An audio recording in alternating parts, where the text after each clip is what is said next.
Bonjour à tous, j'espère que vous allez bien. Dans cette nouvelle vidéo, je voudrais vous montrer et parler un peu de la commande de chown. En fait, cette commande, je vais l'écrire là, c'est comme ça, chown ou chown, on l'utilise en fait afin de modifier les propriétaires de fichiers et de dossiers via la ligne de commande. Du coup, là, on passe à vous montrer quelques exemples. Par exemple, avec la commande touch, je vais créer le fichier ordinaire test. Si je fais ls et ll maintenant, du coup, comme vous pouvez remarquer ici, j'ai le mot root. Ça veut dire le propriétaire du fichier, c'est le user root et le qui, a- qui appartient au groupe root aussi. Du coup, afin d'utiliser ou changer le propriétaire du fichier, moi je suis déjà en route, du coup il suffit de taper par exemple la commande chown et ensuite je veux préciser le nom de nouveau propriétaire. Moi je sais déjà qui est le user ecd-user, il est sauvegardé où il se trouve sur ma machine, user, comme ça. Et là, je précise tout simplement le nom du fichier. Du coup, là, je commence avec la commande chown ou chown. Et là, le nom de nouveau propriétaire, du coup, qui est ec2-user, qui va remplacer l'ancien propriétaire, qui est le user root. Ensuite, le nom du fichier. Du coup, et là, j'appuie sur Entrée. Et là, si je fais ls-l ou ll, là, vous pouvez regarder là, en fait, que j'ai plus le user root, mais j'ai un nouveau propriétaire qui porte le nom ec2-user. Du coup, là, en fait, si je vais changer le groupe aussi, pas seulement le propriétaire du fichier, en fait, même le groupe qui appartient, ou en fait, il faut juste taper la même commande, chown, ensuite préciser le nom du propriétaire ec2-user, deux points, et là, le nom du groupe aussi. Du coup, là, je change, je mets plus root, je mets par exemple le groupe ec2-user qui existe aussi sur mon serveur ou sur ma machine virtuelle, ma VM. Du coup, et là, ensuite, le nom du fichier, comme ça.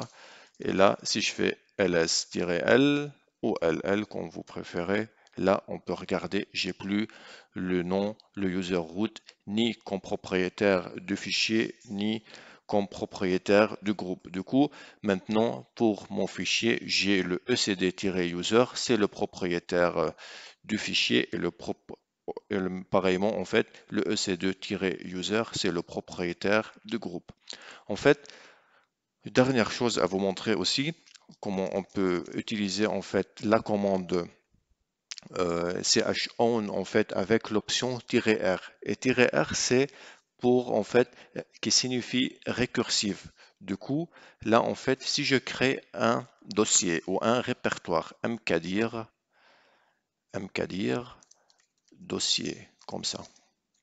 OK? Et là, je rentre dedans, dans le dossier, comme ça, et je vais créer touch, par exemple, test 1, test 2, test 3. Du coup, j'ai créé trois fichiers ordinaires qui on peut trouver facilement là. Le root, c'est le propriétaire du fichier et le root aussi, c'est le propriétaire du groupe pour les trois fichiers. Et si on regarde maintenant le dossier lui-même, le propriétaire de ce dossier ou ce répertoire, c'est le user root, et la même chose pour le propriétaire du groupe, pour le dossier ou le répertoire dossier, c'est le root. Du coup, en fait, comment on peut changer d'une manière récursive? En fait, toutes les autorisations, ça veut dire l'autorisation ou le propriétaire dans le fichier du dossier, en fait, du répertoire et ce que tu trouves, en fait, dans le répertoire aussi. Du coup, c'est d'une manière simple, en fait, pour vous montrer. Si je fais, par exemple, chown comme ça, ec2-user, 2.ec2 ec-user, le nom dossier, comme ça. Et là, j'appuie sur Entrée. Bah là, en fait, j'ai changé, car j'ai pas utilisé l'option récursive, j'ai changé, regardez, seulement le propriétaire du répertoire et le propriétaire du groupe de ce répertoire. Mais si on regarde bien, ls-l, dossier, là, on voit bien que toujours les fichiers ordinaires test 1, test 2, test 3 ont le propriétaire root et le propriétaire de groupe, c'est toujours root. Du coup, pour ce faire, pour changer de manière récursive, il faut juste utiliser la commande chown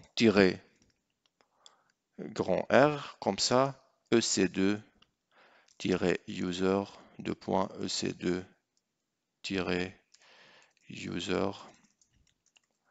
et le nom du dossier, comme ça. Et là, du coup, on voit bien que le propriétaire du dossier, c'est le ec2-user. La même chose, propriétaire du groupe, c'est le ec2-user. Et si je veux rentrer dans le dossier, comme ça,